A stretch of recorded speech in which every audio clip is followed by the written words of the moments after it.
حاجی بذار ببینم راسته، بذار ببینم. Can I pause real quick? I have a natural distrust of honey. I don't know what it is. I don't know why, but I naturally distrust honey. And I don't...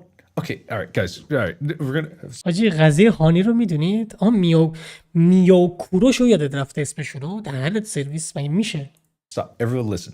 I don't know what it is. ویدیو مال But کیه؟ my 5 سال gut پیش؟ tells me that nothing in life is free. So where's all these savings coming? حاجی قضیه هانی رو کیا میدونید؟ هانی یکی از بزرگترین اسپانسرهای مستر بیست بودش. خب بذار براتون خامل و خلاصه چیه؟ کامل و خلاصه بهتون قضیه هانی رو بگم. بذار من بیام اینجا تو این صفحه جذاب منو داشته باشید با چت زیباتون. حاجی هانی یه دونه اکستنشن گوگل کروم بودش که خیلی ساله داره اکثر یوتیوبرها رو که تو خارجن مخصوصا چیز میکنه، اسپانسرشون میشه. خب اسمش از هانی به معنی همون عسل. اکستنشن گوگل کروم و اینا بوده، مرورگره بوده. حالا کارش چی بوده؟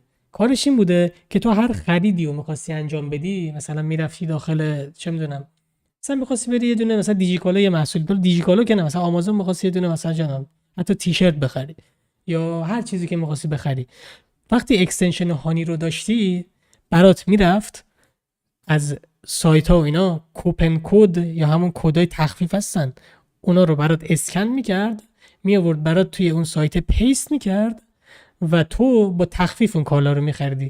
روی کاغذ خیلی چیز خفنه. یعنی فرض کن تو هر چیزی میخوای بخری، مثلا میخوای بری لباس بخری، دیگه نیاز نیست بگردی کد تخفیف زارا رو تو سایت ها بگردی پیدا کنی، اون اکستنشن رو میزدی خودش درجا میگشت. حالا بس اینجاست، یه جایی بود که این هانی جون فهمیدیم که داشت کسکش بازی در می آورد. خب همه یوتیوبرام اسپانسرش بودن، یعنی همه که نه ولی خیلی آدمای گنده. مستر بیست بود، لاین استیک تیپس بود، خیلی های دیگه هم بودن یادم نمیاد اسمشون. حالا هانیه در از چیکار میکرد؟ ببین تو وقتی از یک نفر، از یک یوتیوبر مثلا لاین استیک تیپس خب یک محصولی رو خب معرفی میکنه که تو بری بخری اگه خواستی. خب حالا من چه جوری بهتون ویدیو نشون بدم نمیدونم، تو دیسکریپشنش داره معمولا، بزنم اینجا داره مثلا چیزی، معمولا تو دیسکریپشن ویدیوش یه سری محصولات داره. او دست خوش، بذار ببینم، یعنی بای AMD رایزن فلان، بای مثلا گیگابایت مادربرد فلان. میبینی اینا رو، این لینک ها رو میبینید، اینا لینک البته شما نمیبینید، نگاه الان ببینید. ببین این الان مثلا یکی از ویدیوهاشه. خب این لینک محصولات داخل اون ویدیو استفاده شده. خب تو الان این لینک رو باز بکنی که بخوای بری مثلا میگم سیسونیک فوکوس GX 750 گلد این پاور سوپلایر از آمازون بخری، خب تو با لینک رفرال یارو رفتی تو این سایت، مثلا $500 بدی، تو $500 خریدو بکنی به لاین استیک تیپس هم فکر کنم 5% 10 از یه درصدی بهش میرسه به عنوان معرف. حالا هانی چی کار میکرده؟ هانی تو وقتی اکستنشنشو میزدی، خب اکستنشن هانی رو مرورگرت میزدی، اینجا بغل اینجا اکستنشن داره، بغل باز میکردی هانی رو میزدی. خب وقتی که میزدی حالا چیکار میکرد؟ میومد لینک رفرال اون یوتیوبر رو با لینک خودش عوض میکرد. حالا چه اتفاقی میافتاد؟ تو وقتی میومدی این پاور سوپلای میخریدی، به جای اینکه مثلا $50 برسه به لاین استیک تیپس بابت معرفیش، این $50 میرفت تو جیب هانی. خب یعنی کل این پول سوده رو هانی میگرفت به عنوان معرف. حالا یه کسکش بازی دیگه هم انجام میداد.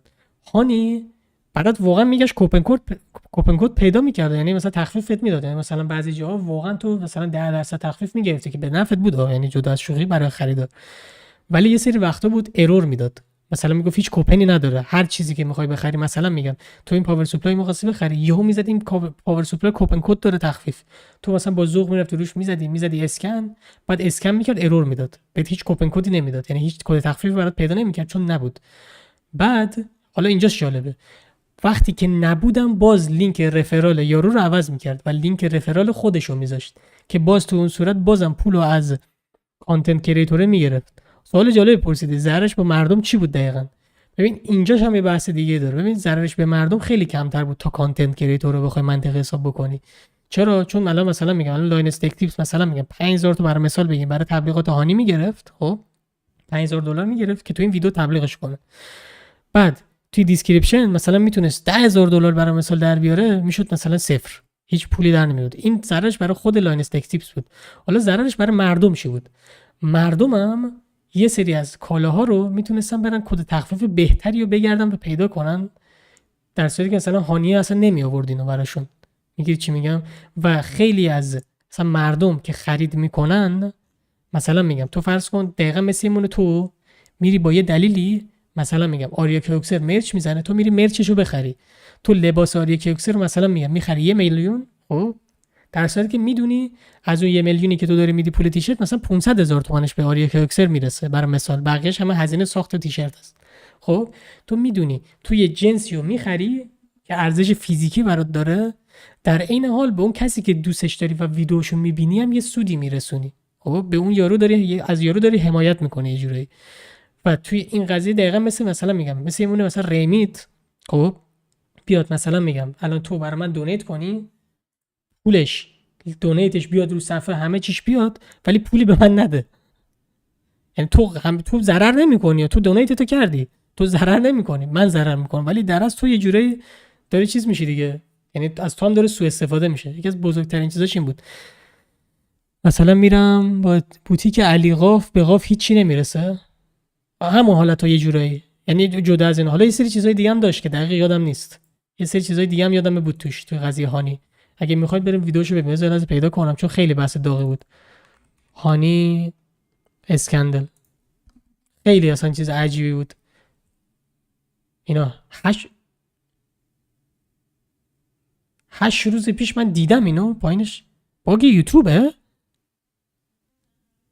18 میلیون ویو خورده. ببینید exposing the honey influencer scam.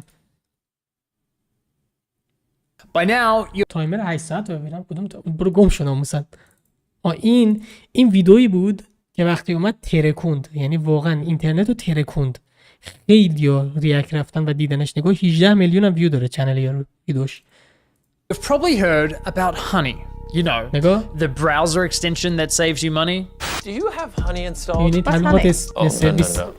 Honey is a free دیدید کی دادن تبلیغ مارکو چیز MKHP، پوکیمین، مستر بیس، browser extension. Free browser لاین استیک تیپس، extension. Free browser extension. پیودیپای. این داداشمون یا داداش که نه اینا یادم رفت. That automatically applies coupon codes when you check out online. Free مویس کریتیکال هم بود. money, basically. It's literally free money. It doesn't make sense to not be یعنی using it. اکثر کسایی There is no catch. دارکیش میشه اکثر مثلا MKBHD قشنگ معرف محصولاته، یا اون مستر هوز لباسه معرف لاین استیکس، اینا همه معرفی میکنن. مثلا یارو یه دفعه میاد یه ویدیو میسازه در مورد این گوشی، مثلا این گوشی رو کلا معرفی میکنه، تعریف میکنه، بعدیاش هم میگه هر کی خوشش اومد بره بخره. بعد میگه برای اینکه این گوشی رو بخرید قسمت حساس ویدیو میگه برید تو لینک دیسکریپشن.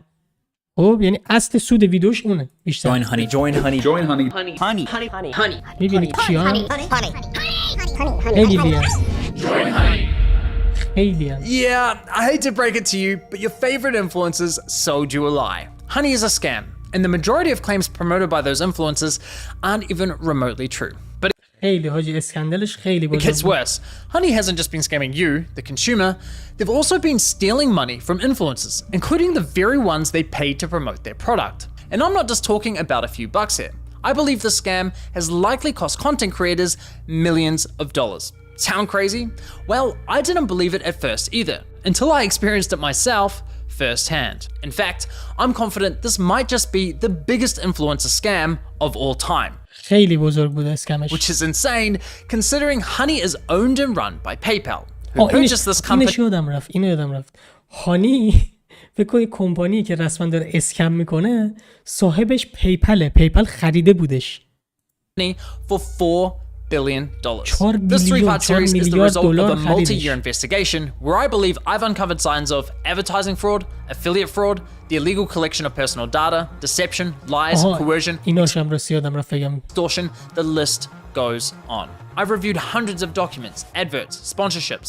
I've reviewed emails between Honey and merchants, interviewed victims. Believe me, this runs deep. Now, I want to be clear. The views, allegations, and conclusions expressed in this series are my opinions, based on evidence I have gathered, which will be shared throughout. داشت تو With that SM7 said, بی داری هر چی ladies بگی and حق gentlemen, داری. this چه is the honey trap. لامپریسونیش باله. اینا همه خیلی معروفن ها. یعنی اصلا فضایی معروفن. حالا پوکیمون زیاد این وسط کاری ندارم چون پوکیمون کسی Now I بود know what که you're thinking. It's a free کسی بود که به مخاطباش میگفت اگه پول بیسکویتمو ندارین تو چیزی اگه حالت بروک به فارسی نمیدونم دقیق چی بگم بی پولی مثلا بگم بی پول آخه نمیشه بروک یکم فرق داره با بی پول خلاصه خیلی چیز بود کلا کاراکتر browser کسچه داره extension. بخوام How خلاصه bad بگم. could it be? Well, trust me, it's far more sinister than you might think. You know what they say, if a product's free, it's likely you're the product. And as you'll find out حاجی later, این یکی از بهترین مثالای دنیای جدی وقتی یه چیزی رایگانه واقعا مثالش حاجی خیلی خفنه میگه وقتی یه چیزی رایگانه بدون که تو اون چیزی محصولی در واقع خب مثلا براتون مثال بزنم الان مثلا وی پی ان رایگان شما میگیرید خب تو وی پی ان رایگان که میگیری بدون تو داری یه جوری به یارو سود میرسونی عاشق چش و ابرو نیست به رایگان وی پی ان بده in this investigation, that remains true for PayPal Honey. Now, like most people, I too fell for the lies. I mean, what's not to love about a free browser extension that saves you money? It's a compelling product, and with the endorsement from what feels like every single popular influencer on YouTube, it's no wonder millions of people downloaded it. Ironically, the very influencers promoting Honey seemingly had no idea the company was quietly picking money out of their very own بعد pockets. هر کی باشه فکر میکنه مثلا میگم کوپن کدی که میزنه یه درصدی خودش سود میگیره مثلا میگم این نوره رو اینم داره من میخواستم اینو نخرم فکر میکنم کسچره داداش نکن این کارو داشتم میگفتم مثلا میگم تو فکر میکنی مثلا میگی که خب این سایت داره کد تخفیف میده مثلا 20 درصدی حتما داره مثلا 5 درصد 10 درصدش خودش برمیداره دیگه همچین حالتی در صورتی که اصلا اینطوری هم نیست Well, at least one of them realized, but we'll get to that later. So let me show you how Honey's been stealing money from influencers. So let's say you're watching a video on YouTube. If you're into tech like me, maybe you're watching a Linus Tech Tips video. Linus tells you about this free browser extension that saves you money online. You install it in 2 clicks, and boom, you have Honey. Perfect timing, because it just so happens you're looking to buy a new CPU for your computer. You come across another Linus Tech Tips video, and after watching, you're convinced you should buy the one recommended in his video. So you scroll down and find Linus's affiliate link to that product. Now, for those of you who don't know, when you click an affiliate link and buy something, the influencer who promoted the product earns a commission for referring you to that store. So you add the product to your cart, get to the checkout page, and hello, Honey says they found you 10 coupon codes. Sweet. You click apply discounts and Honey gets to work. But unfortunately, none of the coupon codes work. Doesn't matter though, because as Honey has promised us for years, that means we know we've got the best deal. بعد میدونی منظورش چیه؟ مثلا میگه برات میگرده اگه کد تخفیفی نگرفت برات یعنی هیچ کد تخفیفی نیست. در نتیجه تو داری بهترین دیل رو باز میگیری. So you complete your purchase, you're happy, your new CPU's on the way, Linus is happy, he's getting his commission, everyone's happy. Right? Well, let's quickly rewind and see what was happening behind the scenes. You see, after clicking Linus's affiliate link, you'll notice in the URL there's a tracking tag labeled Short Circuit. That's a reference to one of Linus's YouTube channels. And this tracking tag is how Newegg knows who to pay a commission to. We can also see that this tracking tag has been saved on my browser in the form of a cookie that will expire in 30 days. That way, if we only decide to complete the purchase a few days later, Linus will still be credited the sale. فهمیدین چی گفت؟ مثلا میگم تو فرض کن همین الان تو ویدیوی مثلا اهورانیازی رو میبینی در مورد A54 مثلا A56 بگیم جدیدتر منطقه بشه در مورد گوشی سامسونگ A56 تو ویدیوشو میبینی بعد میگه اگه میخوای بخری برو پایین لینک دیجیکالاشو گذاشتم تو لینک دیجیکالا کلیک میکنی خب تو لینک رو کلیک میکنی گوشی رو میبینی خوشت میاد ولی اون لحظه نمیخری مثلا میری 20 روز بعد 15 روز بعد مثلا 10 روز بعد میخوای بخری بازم به اهورانیازی یه درصدی میدن بابت معرفی افیلیت Kind of like when you're at a department store buying a TV and a salesman who helped you gives you a referral card or a receipt with their name on it. So when you eventually get to the checkout counter, the clerk knows which sales اون چیزی که گفتی پلیر اصلا چیز جالبی مگه داره What the fuck واقعا جالب شد الان You can think of affiliate cookies as a digital version of that. So what happened when we got to the checkout page? Well, once Honey popped up, watch what happened to Linus's affiliate cookie after we clicked apply discounts. You see that? تموم شد. Honey came عوض in, کرد. removed Linus's affiliate cookie, and replaced it with their own, claiming credit for the sale and pocketing the commission money for themselves. حاجی واقعا بی‌ناموسه. Now, if we quickly go back again, we can see what's causing this to happen. After clicking apply discounts, what you'll notice is that in the top left corner of your browser, Honey discreetly opens a small new tab, which acts like a simulated referral click, as if they were the ones to refer you to the website, even though you're already on the website and at the checkout page. Once that page is finished loading and has stuffed PayPal's affiliate cookie, the tab automatically closes, leaving you blissfully unaware that anything ever happened. اینکه پیپل اینو خریده واقعا عجیبه. Now, when I first discovered this was happening, I thought, there's no way. Why would all these high-profile influencers be promoting a company that is actively poaching their affiliate commissions? It didn't make any sense. So to make sure I wasn't going crazy, I went on a Honey testing spree, clicking one affiliate link after another, and it kept happening. But even after all those tests, I scoured the internet to see if anyone was talking about this and found nothing. Okay, there was this one debate about it on the Y Combinator forum, but nothing concrete. Besides that, virtually nobody was talking about this, adding fuel to my doubt. So I figured, screw it. I'll reach out to Honey and ask them directly. And sure enough, they came back to me with the following. If Honey is activated and is the last program used while shopping on a site, it is likely Honey will receive credit for the purchase. I was right, and just like that, my investigation into Honey began. Now, some might consider what PayPal's doing here dirty or highly unethical, but personally, I can't see how it's anything short of fraud. داش کاری که دارن میکنن خیلی جالبه و قشنگه. می چرا؟ چون غیر قانونی نیست. یعنی کاری که داره میکنه اینکه داره پولو از سود مثلا یکی دیگر رو برمیداره، کارش غیر قانونی نیست، کارش کاملا قانونیه و اوکیه. اینش خیلی داجی کسکشه. I mean, just imagine something like this happening in a real-world scenario. Let's say you're at a department store looking to buy a new TV. A salesman spends time running. دقیقاً فکر کنم مثلا میخواد بری تلویزیون بخره، یه کسی که اونجا فروشنده است داره میاد بهت قشنگ همه تلویزیونا رو معرفی میکنه. You through your options. You decide to buy. اینو انتخاب میکنی. بهت کد میده که مثلا میگم بری پول پرداخت کنی. فروشنده که داره چیز میکنه بهت میگه که بیا با این کده برو مثلا من معرفی کردم بهت حداقل من پولی بگیرم. خریدار راضی، فروشنده راضی، کونه لق ناراضی. ببین این منطقی که داره میگه منطق جالبیه ها، ولی بحث میگه چی؟ بحث اینه که چیزه یه جوری چجوری بگم معرفم جزو فروشنده. دقیقاً مثلا چیز میمونه.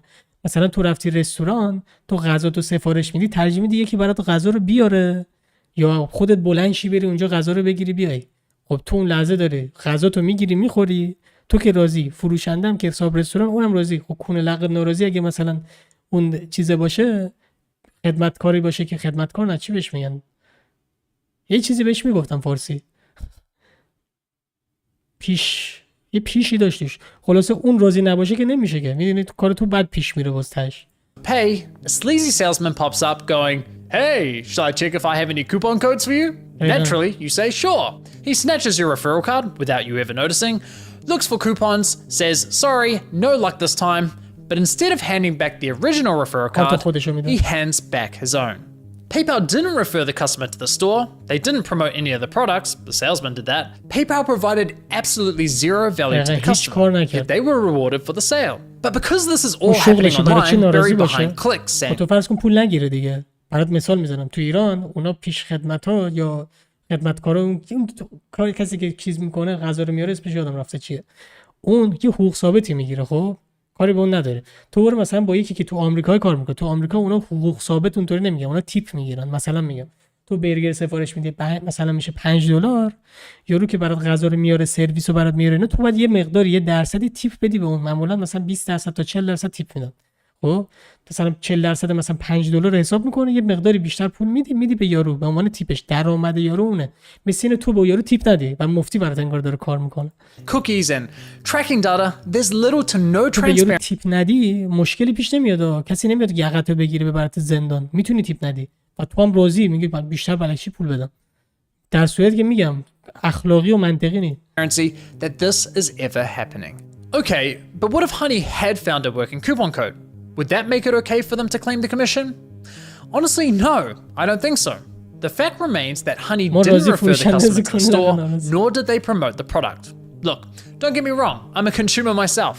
saving money matters, especially when money's tight. But this scam doesn't just affect wealthy influencers. There are hundreds of thousands of small creators, bloggers, artists who rely on affiliate commissions to support their craft. Sure, you could argue that Honey may have convinced the consumer to complete the purchase by providing a discount. But let's be real, if you're already at the checkout with your items in your cart, you already have a high intent to purchase.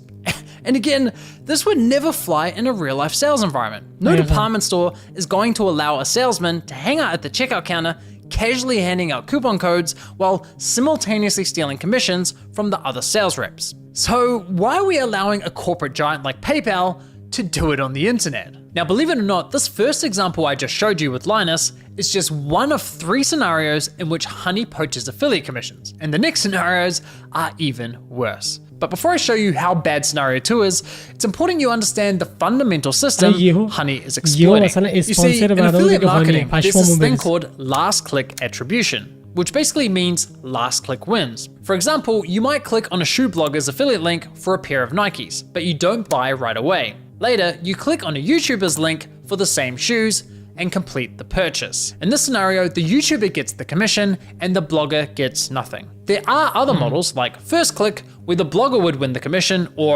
dynamic click, where the commission is shared. But the industry went with last click because while it's not always the fairest, it's the easiest to implement. Therefore, it became the industry standard. Now, when it's blogger versus YouTuber for a sale, honestly, I'd say last click is usually fair. But when it's anyone versus Honey, there's no real competition. Honey pops up right at the end of your purchasing journey, virtually guaranteeing they'll win that last click. They of course know this and do anything they can to get that last click, even when there's no coupon codes to offer. Which brings us to scenario 2. Honey Gold, which is now called PayPal Rewards. Here's how it works. When you get to the checkout and Honey Gold is available, Honey pops up and is essentially saying, "Hey you, consumer, click this button here so PayPal can claim the commission for the sale, and we'll share a portion of that commission money with you in the form of points." It's basically a lame cashback scheme. And it's genius because if there are no coupons to offer, but the store is participating in Honey Gold, it gives Honey another reason to get that last click. How can YouTubers, bloggers, or any other type of affiliate fairly compete against this type of mechanism? Of course the consumer's gonna click, and of course they're going to win the sale. Now this got me thinking, how much of their commission are they actually sharing with users? Well, to find out, I decided to put Honey Gold to the test. So I looked for any website where Honey اینطوریه که تو هر خریدی که میکنی با چیز هانی مثلا بهت یه مقداری پول مثلا به عنوان کوپن بهت میده. مثلا دیدی مثلا سایتی چه میدونم مثلا چه میدونم دیجیکالا فرض کن چیزی میخری بهتون طلا طوری میده، کوپن میده که میتونی بعداً تو خرید دیگه تخفیف و اینا بگیری. اینم همینه. Gold was offered. فقط میگم مثلا یه مقداری بهتون پس میده انگار از پول رو، فقط نمیدونی چقدر. And found it on NordVPN. And no, this is not a sneaky sponsorship. So I signed up for NordVPN's affiliate program, which offers 40% commission on successful referrals. After getting approved into the program, I received a 40% commission on success. مثلا میگم اگه تبلیغات NordVPN بکنی، خب نگاه NordVPN رو تبلیغات کنی با افیلیت لینک تو یکی چیز بکنه، یارو چه میگم بهش بخره اکانت NordVPN رو 40% به تو میرسه از پولت. فرض کن مثلا یارو $5 بده، نزدیک $2 تو میگیری. خب بعد دوباره تمدیدم بکنه دوباره بهش 30% میده. For referrals. After getting approved into the program, I received a custom affiliate link for my YouTube channel. Using this link, I made 2 separate purchases. For the first, I activated Honey Gold, and sure enough, you can see my affiliate cookie was replaced with Honey's. And for the second, I didn't activate Honey Gold. As expected, I was awarded a $35 commission for the sale where Honey Gold wasn't activated, and received nothing when Honey Gold was activated. For the first time, I experienced Honey poaching my own affiliate commission. So how much of my stolen $35 commission did PayPal share as cash back with my Honey account, aka the consumer? Brace yourselves, 89 points, which is equivalent to 89 cents USD. That's right, Honey poached a $35 commission for doing nothing and rewarded me. مثل چیونه؟ مثل اد بلاکره رسما یه جورایی ها. این رسما کاری میکنه یارویی که زحمت کشیده هیچ پولی نگیره، ولی تو مثلا تبلیغات نبینی، سری ویدیو تو ببینی. از یه جهت منطقی استفاده کردن ازش، از یه جهت ته بی‌ناموسی، یعنی تا زمانی که خودت خیرتو نگیره نمیفهمی. A grand total of 89 cents. Thanks, PayPal. You really shouldn't have. No, seriously, you really shouldn't have. Now, on to scenario 3. For you ladies out there, let's say you're looking for a new outfit. Your favorite influencer tries on something that slays, you click on their affiliate link and get to the checkout. But in this scenario, Honey knows it has nothing to offer. No coupon codes, no Honey Gold, yet it still pops up to announce absolutely nothing. اینش دیگه ته شیملسیه جدی. فکر کن میاد بالا یه دفعه بهت میگه هیچ کوپن و اینا هیچی نداریم برای تخفیف. هیچ چی نیست که تو بزنی مثلا تخفیف بده خب ولی باز باید رون کلیک کنی. Annoying as fuck. Naturally, you click the got it button to get rid of the annoying dancing coin. And whoa, what's that? PayPal takes the sale. Why? Because fuck you, Mary. That's your commission. آجی واقعا آجی ته بی‌ناموسی همچین چیزی بسازی. این چیه؟ یا امامزاده؟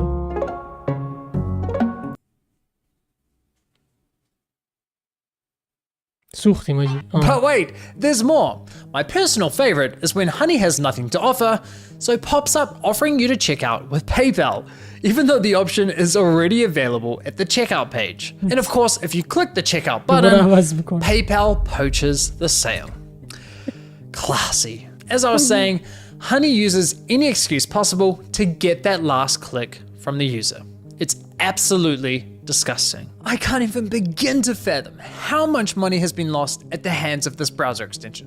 Imagine being the influencers who promoted Honey, telling your audience, who, by the way, are the most likely to use your affiliate links, to download an app that poaches your affiliate sales. It's crazy. Now, to be clear, not every influencer who promoted Honey engages in affiliate marketing, so those who can. Here's the red flag about Honey. And sure enough, however, Honey responded essentially if someone clicked on a link, that's quite اینم برای قدیمشه دیگه.